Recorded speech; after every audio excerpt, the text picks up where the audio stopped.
I want to tell you something that took me 60 years to say out loud. Not because I was afraid of the words, but because I was afraid of what saying them would mean about the world I grew up in, about the men I was taught to call holy, about the 2 days each year when our whole house went quiet in a way that had nothing to do with peace. I grew up Old Order Amish in a farming community in eastern Pennsylvania. We did not have electricity. We did not have telephones. We had the Ordnung, which is the set of unwritten rules that governed everything from the hem of your dress to the way you spoke to your elders. And we had the bishop. The bishop was not like a pastor in the English world. He was not someone you saw on Sundays and then left behind with the parking lot. The bishop was woven into the fabric of everything. He decided what was permitted. He decided what was sin. He decided who was in good standing and who was not. And twice a year, every year, without announcement, without invitation, he came to our house. Before I go any further, I want to say something honestly. More than 90% of the people watching this right now have not subscribed yet. And I understand that. But these are not easy stories to tell. They cost something. If you have ever sat in a room and felt the air change because someone powerful walked in, if you have ever smiled at a person you feared because you had no other choice, then you already know what I am about to describe. Please subscribe and turn on the notification bell. It is free, and it means these stories can keep reaching the people who need them. And while you are here, tell me in the comments, what is the one memory you find yourself returning to again and again? The one you have never quite been able to set down. I want to know. The visits were called the Ordnung Gemi, the church order meeting. They happened twice a year, always before communion, and they were the moments when every family in the district was evaluated. Not by God, by the bishop, and by the 2 ministers who traveled with him. The purpose, as it was explained to us, was to ensure the community was living in accordance with the Ordnung, to make sure no one had drifted, no one had let the outside world in through a crack in the door. No one had forgotten their place. My mother would begin preparing days before the bishop came, not because she wanted to, because she had to. The floors were scrubbed, the kitchen was cleaned in corners it was not normally cleaned in. The children were reminded, quietly but very clearly, that we were to be seen and not heard. We were to answer questions with yes or no. We were never to look the bishop in the eye for too long. I was 6 years old the first time I understood that his visits were not kindness. I understood it because of what I saw happen to my father. My father was a quiet man. He was the kind of man who fixed things without being asked and grieved things without saying so. He had a small workshop behind the barn where he made furniture, and sometimes in the evenings he would let me sit on the floor and watch his hands work the wood. He was the steadiest person I knew, and the bishop made him small. I do not know another way to say it. When Bishop Mast came through our front door that first autumn, I remember clearly. My father stood up straighter than I had ever seen him stand, and something behind his eyes went somewhere else. He became careful in a way that was different from his normal carefulness. He became careful the way an animal becomes careful when it senses something it cannot outrun. The bishop was not a cruel-looking man. That is one of the things I have thought about the most in the years since. He had a white beard and large hands, and he spoke slowly, the way men speak when they are accustomed to not being interrupted. He sat at our kitchen table, and he drank the coffee my mother poured without thanking her, and he looked around the room with eyes that were taking inventory. He asked my father questions about the farm, about the children, about whether anyone in the household had been in contact with outsiders, about whether my father had attended all required church services, about whether there had been any discord between my parents. My father answered each question the same way, evenly, carefully, without looking away, but without holding the gaze either. The way you learn to speak to someone who holds something over you without either of you ever naming what it is. I did not know then what the bishop could do. I was 6, and then 7, and then 8. And each year the visits came, and each year I watched my father go somewhere behind his eyes, and I filed it away in the part of me that noticed things without yet having language for them. It was not until I was 12 that I learned what the bishop was actually authorized to do during those visits, what the community had agreed he could do, what the Ordnung had quietly made possible. And when I found out, I stood in the barn for a long time with my hands at my sides, and I thought about every single visit I had watched from the corner of our kitchen. And they looked different after that. Every single one of them looked different.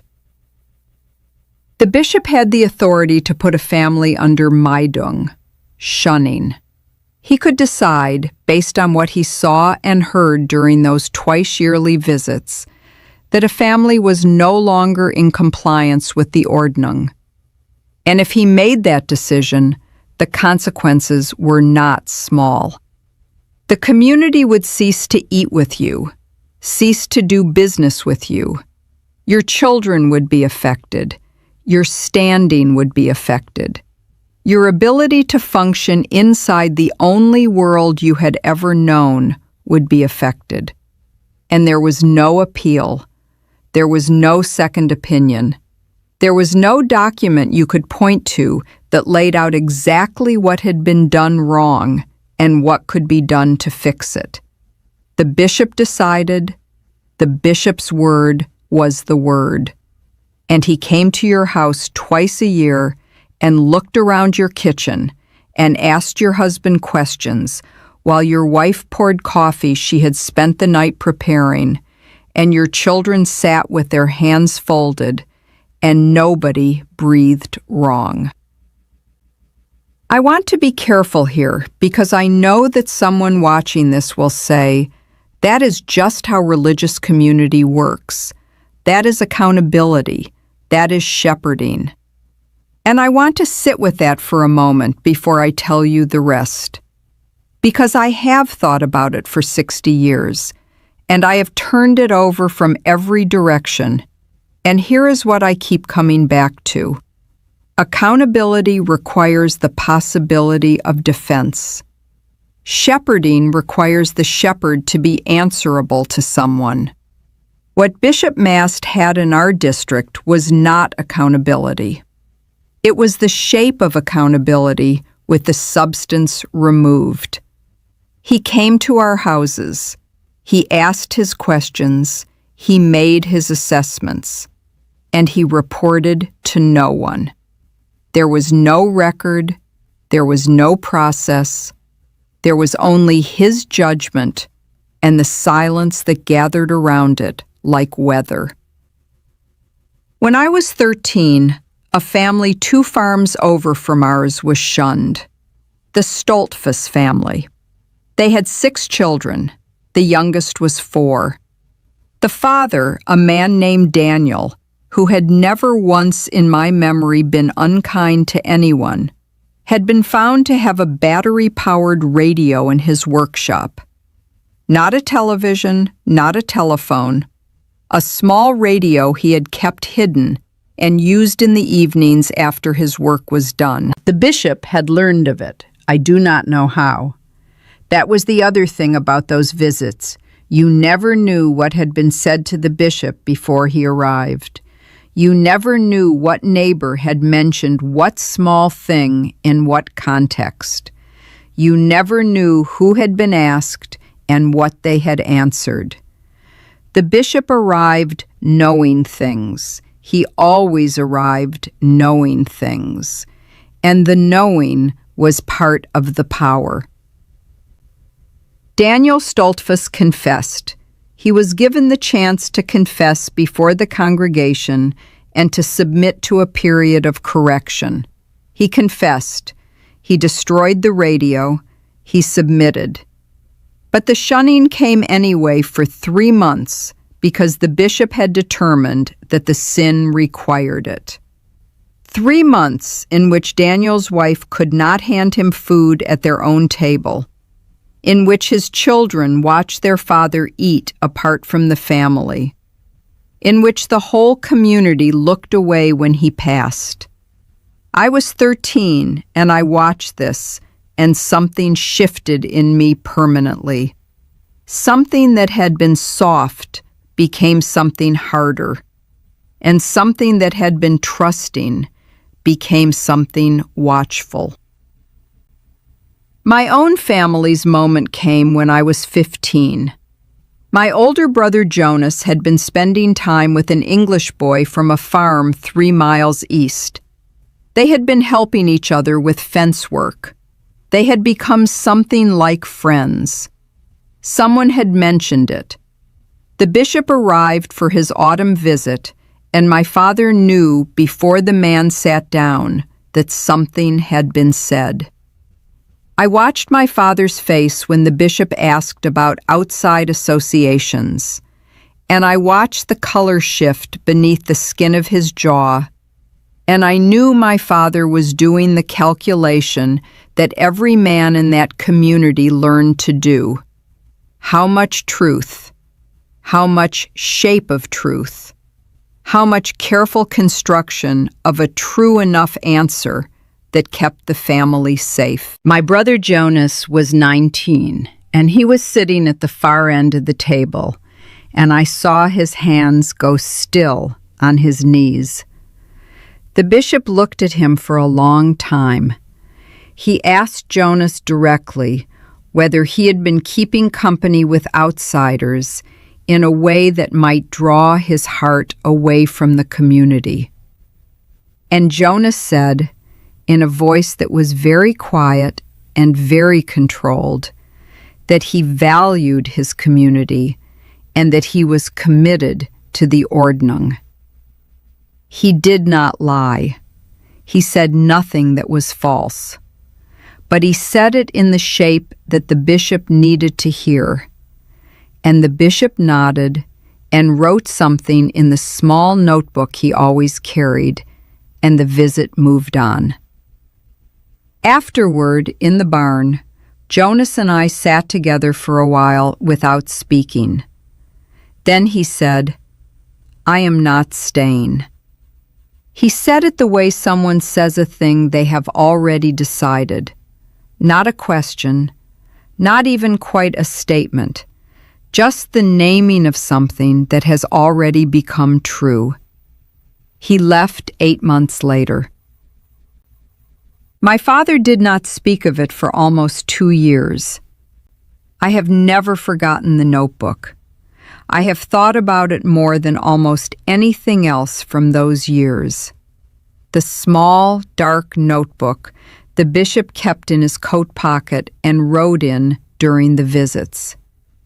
No one ever saw what was in it.